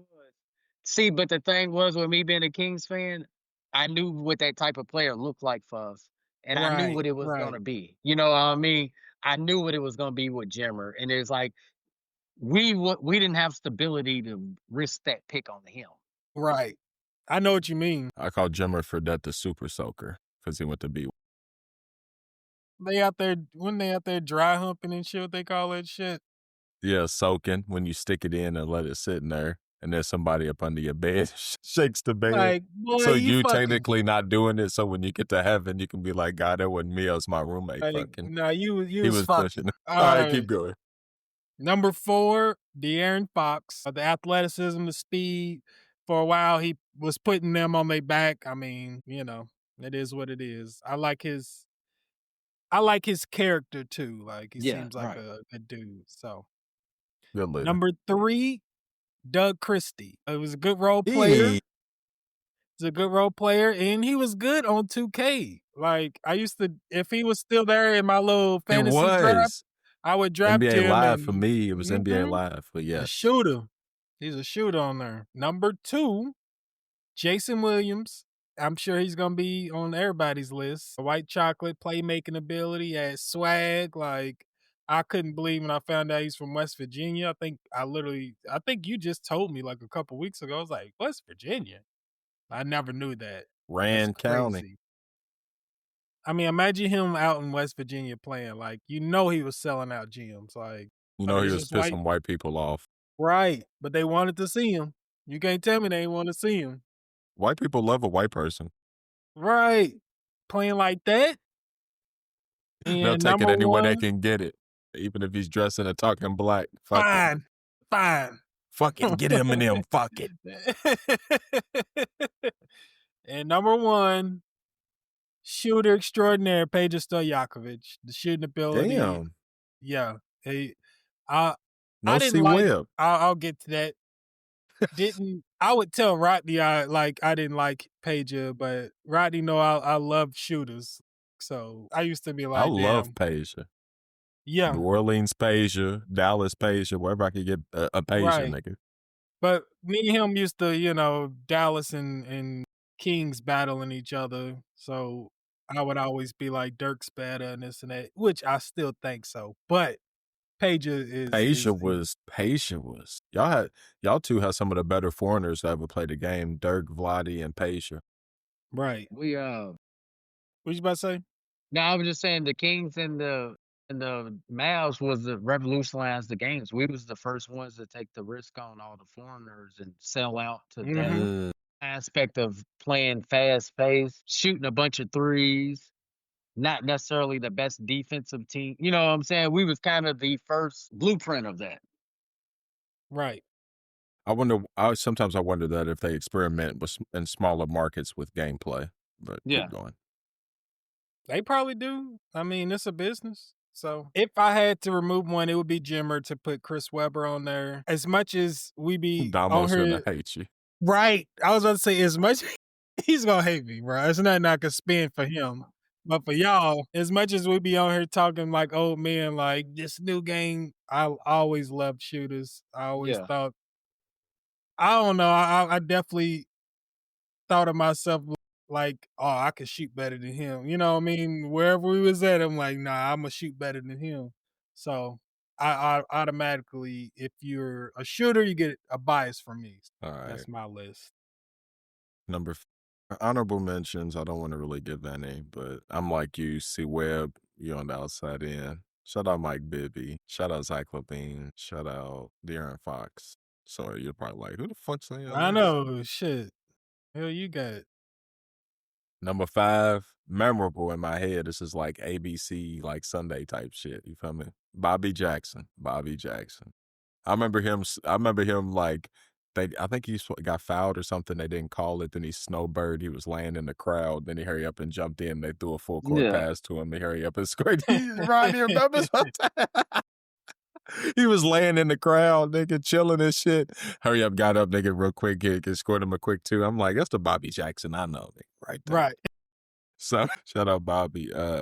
Number 4, I got to go Cousins. I mean, that shit was prime time when he was on the team. Yeah. He was on either fight somebody, get kicked out, dunk on a nigga. That was him in his prime. Like, for real. Like, he was really getting it in. So, shout out him. Number 3, DeMar DeRozan. That's a DeMar DeRozan. Yeah. Look, I put him on there. He's one of my favorite players. That's what I was I about threw to him on say. there. It's more That's out what I of was about to say. respect for this game. He's one of my favorite players. It's hard to be one of my favorite players and you don't shoot a 3-pointer. I just got to say that. Crazy. He does shoot corner threes now. He shoots a little bit more. But I ain't going to lie. I just threw him on there because, that's like I said, that's my man. So that's going to piss Damo off. So he's going to be like, when the fuck did that come from? So put him on there. Lose Number it 2, on our list. He's going to absolutely lose it. So that's for Damo. Number 2, Peja Stojakovic, of course. Number 1, you know what number 1 is. White chocolate. I was kind of scared I messed up the unanimous. We'll see. You ain't got to tell us yet, but I knew that was going to be your number 1. Yeah. That's going to piss Damo off so bad. So, I halfway did that just for him. my top 5, I'm going to do it the same way y'all did it from 5 to 1. But this is literally going to be my order, 1 being, my last being my favorite. This is literally my favorite of how they, my number 5 is the reason why. Only reason why he's this low on my list is because we didn't get over the hump with him necessarily. But he is the reason why I really became a Kings fan early on. But and watching him in college, but I'm gonna go White Chocolate J. Will at number 5.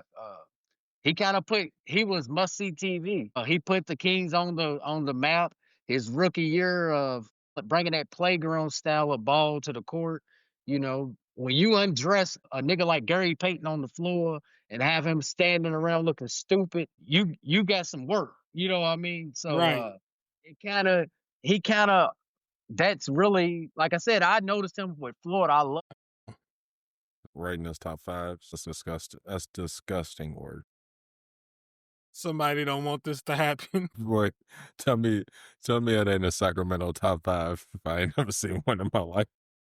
In the video, just cut it off right there. That was it. They never make it past that. Couldn't get over the hump. Couldn't get over the hump. Bro, get out of here. They couldn't make it past that point. Story of the Kings. Hey, I feel like it was intentionally done because of the Kings. That's what we said. Bro, we literally just said that. That's what we laughing about. But it's really where I'm sitting at. My internet is in the back of the house upstairs, so it's like but let me so I said number 5, J. Will. The last thing I was saying was his style of just, we was taught to shoot, hold your Shit. form. I loved watching somebody go against the grain of break you down in your face and shoot a quick 3, no form, just quick. It's just those things. But then number 4, I'm gonna go with Bobby Jackson. Reign 6th man of the year. Just microwave offense. You bring him in for a change of momentum, speed the game up, and he just his style of play. Small guy that could just hoop. Number 3, I haven't Straight up. heard anybody say his name, so I know it's me being a true Kings fan, and he was the reason Bibby? that got us over the hump, and he was the spearhead of it once we got Mike Bibby. I Knew knew he was it. gonna say that. Mike I knew, Bibby. and yeah, because that's who got him over the hump. So I'm like, shit. And that was a trade for Bibby, Jason Williams, and Bibby was the he was in Memphis and they shipped Jay Will out to Memphis. And I got it. It was more like what I say about Trey Young. Sometimes guys got all the stats, look good, but they may not be that to get you over the hump. And I kind of feel like that's how Jason Williams were. He was a great player. I love him, but maybe his style didn't get us over, quite over the hump. Yeah, especially for Mhm. that team y'all had. Number 2, Mike Bibby was definitely better. Number 2, he may be arguably the best Kings player, depending on who you ask, Peja Stojakovic. And then number 1, he's one of my favorite players of all time. That's crazy.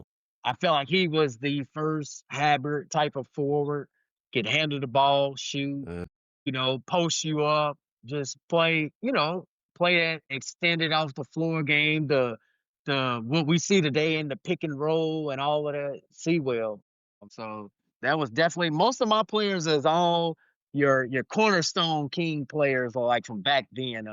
I don't really feel like none of them modern day have done enough for myself. Cousins was a great talent. Probably the best, honestly, pure talent that the Kings have had in the organization. De'Aaron Fox is another one, but we just didn't experience winning enough under them. And I'm not mad at neither one of them. Both did it differently, getting their way out of Sacramento. I'm not mad at neither one of them. I'm not mad at his Cousins as being volatile to get his way out. Because at the end of the day, if he wasn't producing, we would have got rid of him. So they just ain't do enough for me to make them out. These were I feel guys it. that maybe if they never wore a Kings jersey, we may not be, we would not saying that we're not a bottom feeder of the NBA already, but it could have been even, we may not even had no 4 or 5 year run to where it was like niggas can joke on us, but nobody wanted to see us from 2000, about Sure didn't. 2006 or 7. Sure didn't. Niggas would have avoiding you like the So plague. Except What for L. you that's want to it, say bro. any words about? You want to say any words about the Lakers conference Yeah, finals? what happened with that? All I you know you got an Lakers opinion. fans, I don't get how y'all able to ignore the fact that somebody literally went to federal prison for that, not just that series, but for games over the time that he ref had a hand in on. And I ain't gonna lie, as a kid, I cried after that shit. Like I was hot. I had some shoes on the line with my dad that I would have got if we beat them boys. And yeah, we lost. It was a sick feeling, but not to just put it all on them. There's a couple of plays that we make down the stretch. We win the game.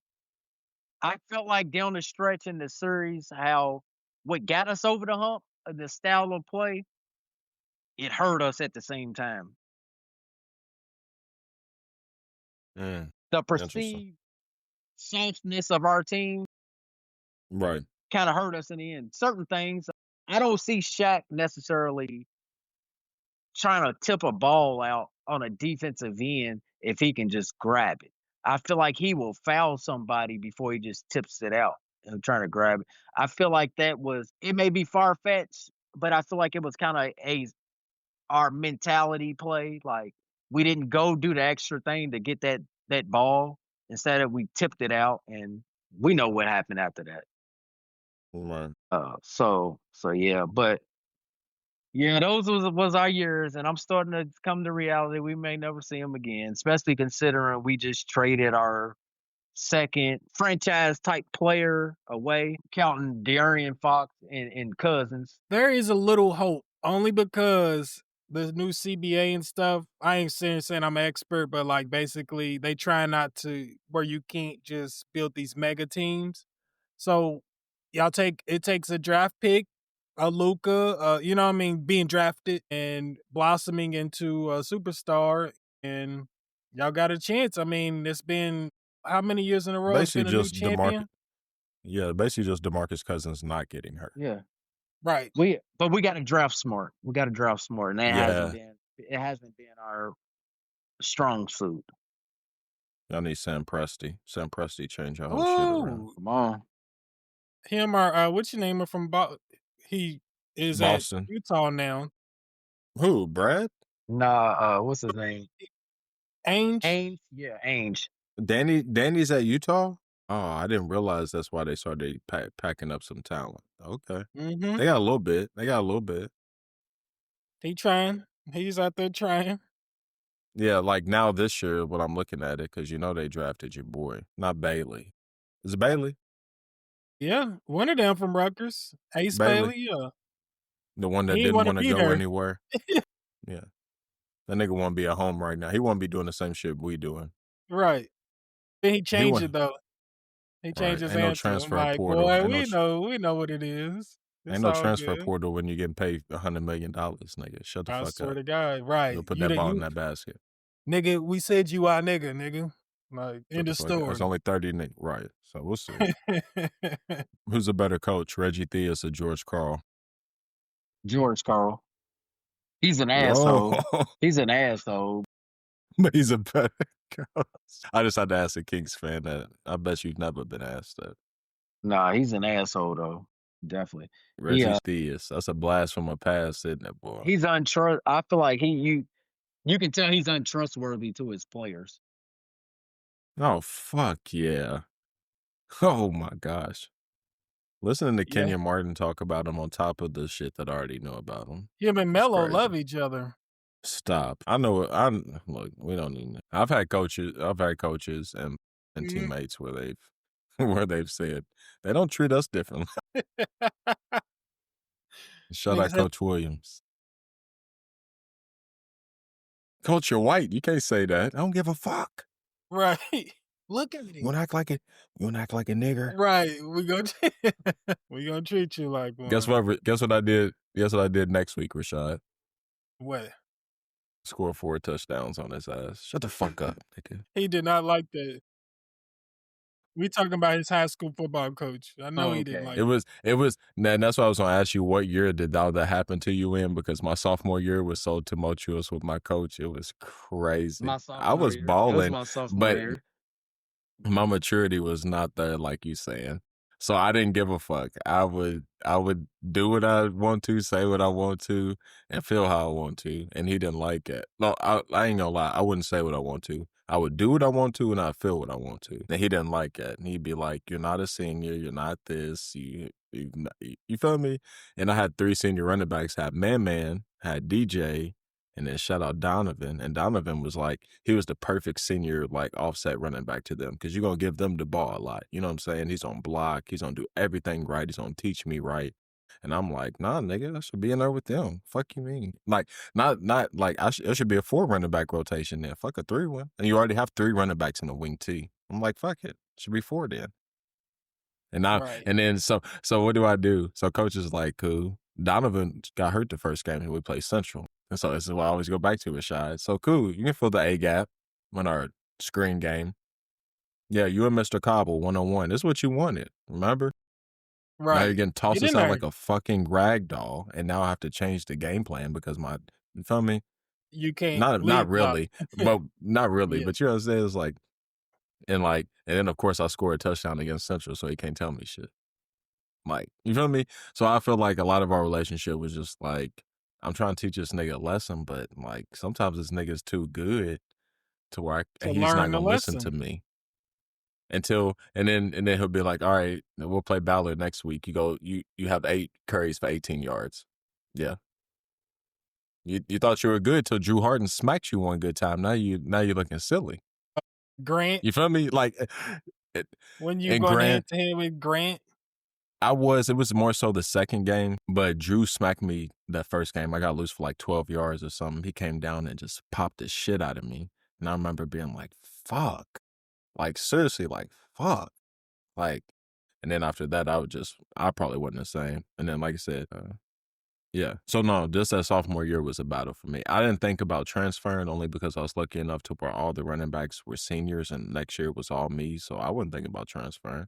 But at the same time, my maturity level was not where my talent level was. It was not. So I can see why. And speaking of this, the game where I scored 4 touchdowns, I scored after the 4th one. I'm like, man, I'm celebrating this shit. I didn't go in on field goal. It was only 10 people. They come off the edge. They blocked the field goal. Our special teams coach is like, I don't even remember what. Hey, I know your stomach was in your ass when you realized that you were supposed to be out there. I know it was. Yeah, so I just had to get all that shit off Rodney. I already know how it goes. It was a tough year. And last thing, Played a lot of JV on the back end. how you think your fantasy year is gonna go? Oh my gosh. I think it's gonna be solid. I think I got a solid running back core, and honestly, after watching what he did the other night, I might got the best QB room with Jalen Hurts Who and you got, Justin Herbert and Hurts. I got Herbert in my other league. Yeah, I got Herbert in one. I got Mahomes as a backup in one. I Yeah. feel like He that's should be a backup. but Herbert. What's crazy is Herbert is my number 2 because I'm pretty sure on one of mine hold on. Hurts. Hurts went for 24. Herbert went for 26. Yeah, but I think because Jalen Hurts is fucking selfish. That's what I was ready to say. He's gonna put up Tell numbers that- consistently because he's gonna QB sneak it in every time. Tell that No, nigga, and then when he drops back, he wants to run 40% of the time. tell that nigga to pass the ball to Brown, To bro. fucking AJ Brown, bro. I'm not Like, doing this shit seriously, again, dog. bro. Me think he- either, bro. Last bro. season. I think he's hurt for real though. For real? It just, I mean, 1.8. I don't think he's healthy, but also I don't think him and Hurts click like that either. Bro. Come So, on. In this in my Alabama league, I got Bo Nix as a starter and Herbert's on the fucking bench. You started Nick. Bo Nix is a good. Who they play this week? Saints? No, not the Saints. We got Tennessee. They got Tennessee. I ain't a Broncos fan. They play Tennessee. He'll be good. He'll be fine.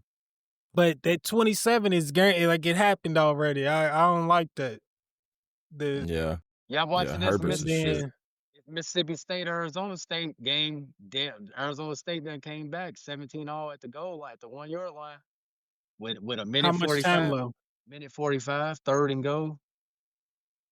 Shit. I'm about to tap in. Right. But that's it, Rod. We ain't want too much from you. Here, hold on. Huh? Anything you want to plug before we stop recording? You know he don't be on social media. I don't got nothing like that. I won't. But I do appreciate y'all having me. I love these talks. I'm My serious about the nephew- UofL show. My nephew played for the Big Bees, goddammit. Big We'll B. check a game out.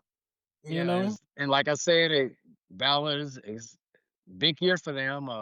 I feel like they'll be one of the top teams locally. Of course, you got your St. X's that's going to be around, that's still solid, but I feel like Ballard is that next tier of teams that you got. Mill also will be good this year. So definitely can't wait to basketball seasons. Who's that? Carlos's son, Jordan Mitchell. Yeah, it's Carlos' son, that man. Yeah, shit like that. So, yeah. They definitely going. Is he the big 6'2"?